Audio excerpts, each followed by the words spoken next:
I'm Leigh-Chantelle from VivaLaVegan.net, and I'm here in Portland today as part of my US adventures, and I'm here with Ben from Sweet Pea Bakery. And Sweet Pea Bakery is one of the 4 stores in the vegan mini mall area in Portland. Mm-hmm. How long have you worked there, Ben? I've worked at Sweet Pea a little over 3 years. Yeah. Enjoy it? Yes, it's actually my favorite job ever, and before Sweet Pea I was doing social work for a number of years, but I definitely got tired of all the politics and bureaucratic. It was just a little too much. I needed to take a break, and Lisa, who I'd been friends with already, offered me some hours here, and it just kind of snowballed into me actually really enjoying work, and I never looked back. And what do you get to do there? I like to think I'm kind of a jack of all trades, just because I've been there long enough. I know where to fill in with whatever kind of duties that we need, but a lot of my time is spent doing baking.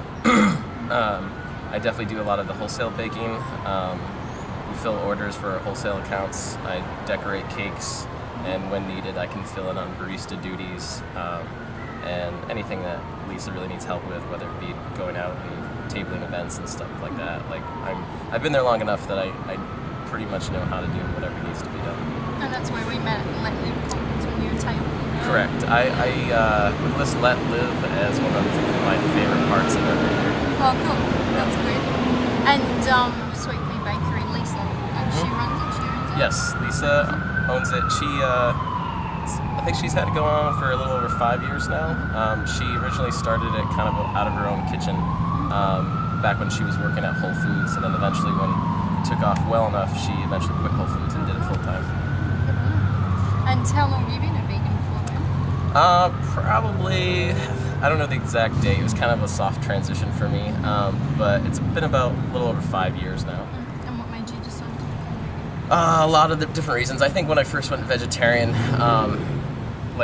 even during those days, there wasn't much animal products going on in my life. I was just, admittedly too lazy to make the commitment. And but the more I read up on everything, the more I realized that if I was going to have these really strong beliefs and wanted my ethics to match up across the board, then there was no point in just kind of doing a half-ass. And so I was definitely motivated to be like, hey, I don't need dairy in my diet. I don't need leather and wool and all this other bullshit. So I figured, at that point I was about to move out to Portland too. That I was like, I can't move to the most vegan-friendly city in the world and not be vegan.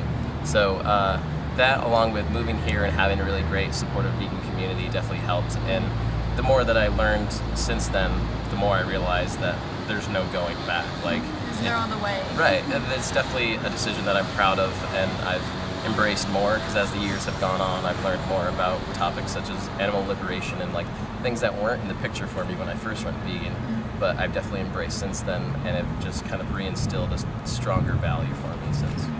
Yeah, that's great. So I definitely kind of needed a town that was more of an incubator for me to help me kind of really solidify some of those beliefs, rather being in a very unsupportive environment like the middle of nowhere in the Midwest, where it's really hard to adjust to those kind of new ways of living because no one does it and no one cares about it.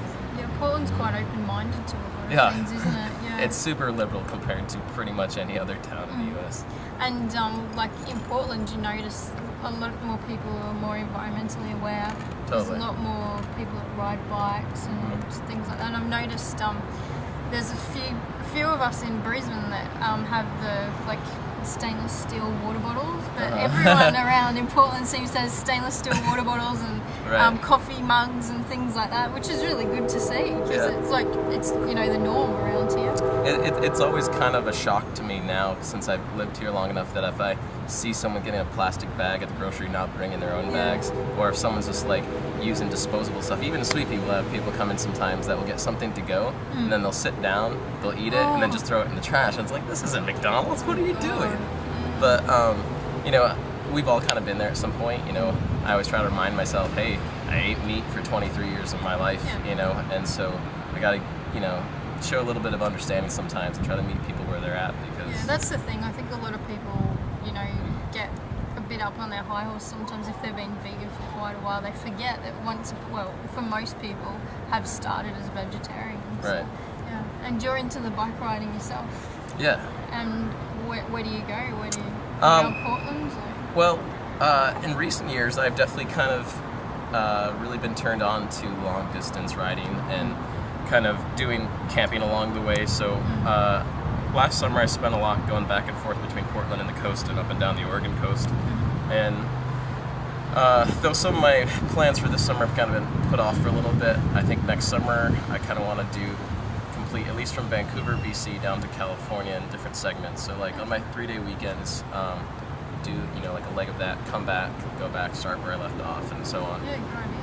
But it's just really great to get out of the city once in a while when it's just like you, nature, nothing else. Like you may be on a road, lovely, isn't it? but like sometimes you just don't see cars for a while. It really helps you clear your head, and when you're biking for like 10 hours a day and it's just you, like you definitely can kind of mull a lot of things over in your head. And I mean, being an introvert at heart like I am, like it definitely gives me that, alone time to really kind of recharge.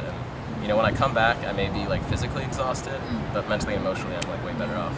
And just to connect back with nature, where we all have come from and will return to, it's just an amazing feeling too, isn't it? Yeah, totally. I mean, as much as I love being in a very concentrated city where I can get to everything like within 5 square miles, sometimes it's important to kind of just drop yourself off in the middle of something so vast as nature can be sometimes, and just kind of revel in the fact that you're such a speck comparison to like what is all out there. Exactly. And you're a straight edge vegan yourself. Correct. You, Ben?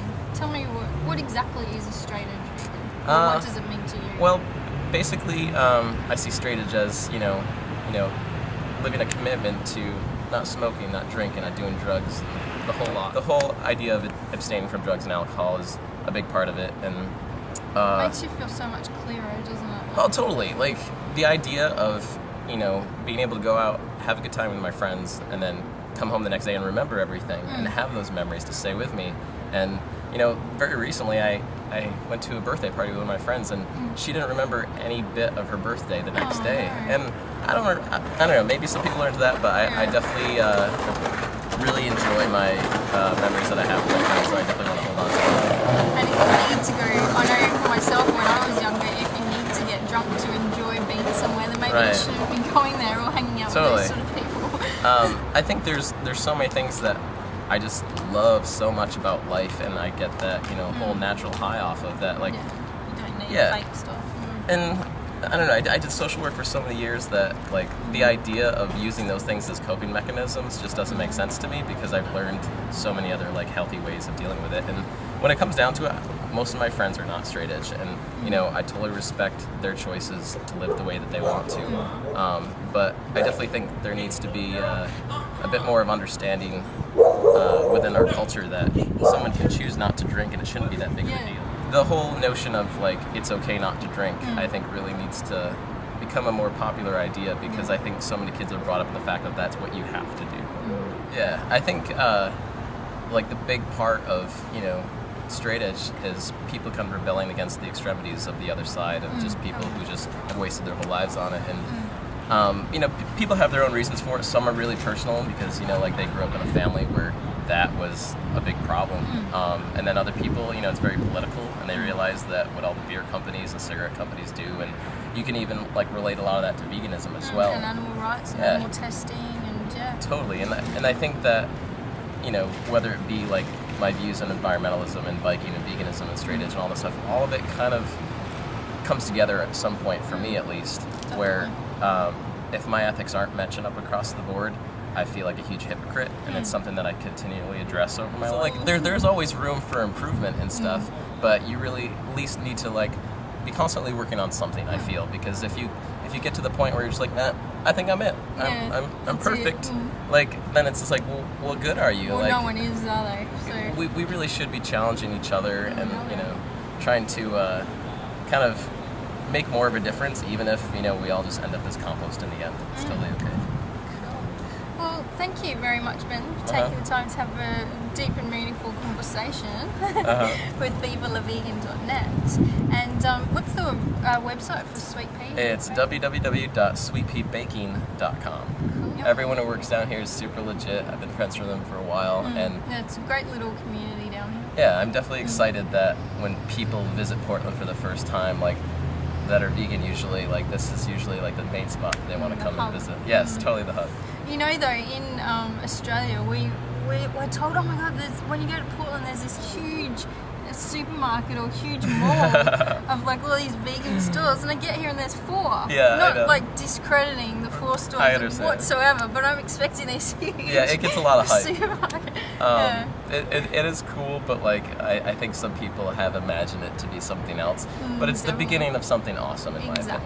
Exactly. Thank you again, Ben. You're welcome. And have a look at vivalavegan.net for more interviews. Thank you.